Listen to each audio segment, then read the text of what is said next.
Welcome friends, families, faculty, honored guests, and graduates. Uniting today as the Norton High School Class of 2014, the graduates before you, myself included, are able to reflect upon our experiences together. Some of us have dedicated our time towards sports, displaying incredible skills and power on the fields and courts, while others have created masterpieces by grasping a paintbrush or diving into the measures of a musical staff. However, despite the wide array of our high school experiences, we have all been able to learn. We have been able to learn innumerable formulas, figures, and facts. For example, as we sit at our desks, counting the passing moments, we may hear our teacher discuss the enormity of linguistics, mentioning the 218,632 words that currently exist in the English language. Having countless definitions and arrangements, each of these words has been employed throughout history by various authors attempting to forge a quotation that could resonate throughout time. As Norton High School students, we have spent hours searching for, studying, and explaining these quotes. But why? Why have we spent so much time reviewing and employing the words of others when there are 218,632 of our own that we can use? Personally, I've never liked quotations.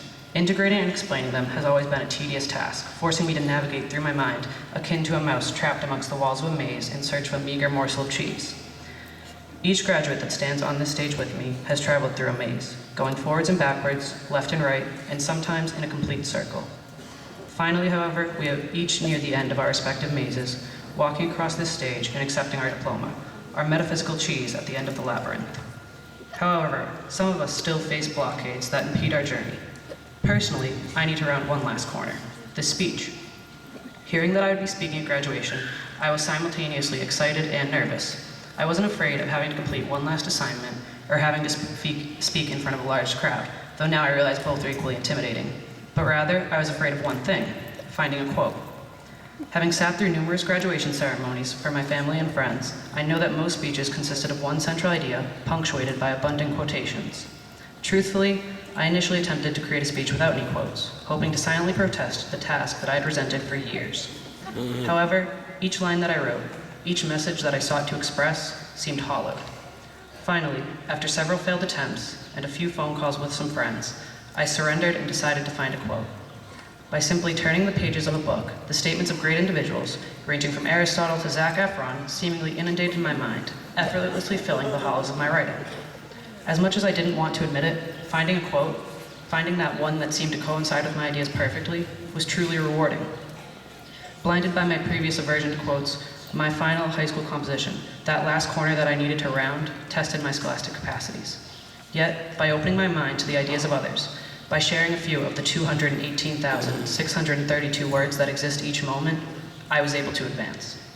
Though all of us graduating today are collectively a strong-minded group, we should always attempt to listen to the voices of others, written or spoken. By listening, we can find solace, inspiration, knowledge, courage. We can find everything that we strive towards. Sometimes we may crave the motivation of Babe Ruth's claim that you shouldn't let the fear of striking out hold you back, while we may desire Arthur Balfour's ideas that enthusiasm moves the world during other moments. As we timidly step across the stage, taking long strides towards the reality outside of school, many of us reminisce and think of Raymond Dewar's idea that high school is what you make of it, while others look onward and think of Eleanor Roosevelt's claim that the future belongs to those who believe in the beauty of their dreams. Throughout this future, perhaps, we'll find ourselves in times where the words that are spoken don't matter. Rather, we only want to hear a voice of another, to know that someone stands by our side. Tonight, graduates, as we open our ears, we can hear the reverberating sounds of the encouragement of our families, the kindness of our friends, the support of our teachers, and the love of our classmates. Within this amalgamation of echoing noises, we may find a quote that can fill the hollows of our writing. You may hear that one sentence that becomes the keystone of your ideas, that one combination, maybe only a few words long, of the 218,632 words that of the English language, that epitomizes your beliefs, your morals, your emotions. Listen to the quotes of your friends. Listen to their compassion as they show you their unwavering support. Listen to the quotes of your family, to their experience as they guide you through the troubles and tribulations. Listen to the quotes of your teachers, to their knowledge as they ceaselessly instill within you the lessons of the world. Because eventually, you'll come to a time where you need a quote, and you'll be glad that you opened your ears.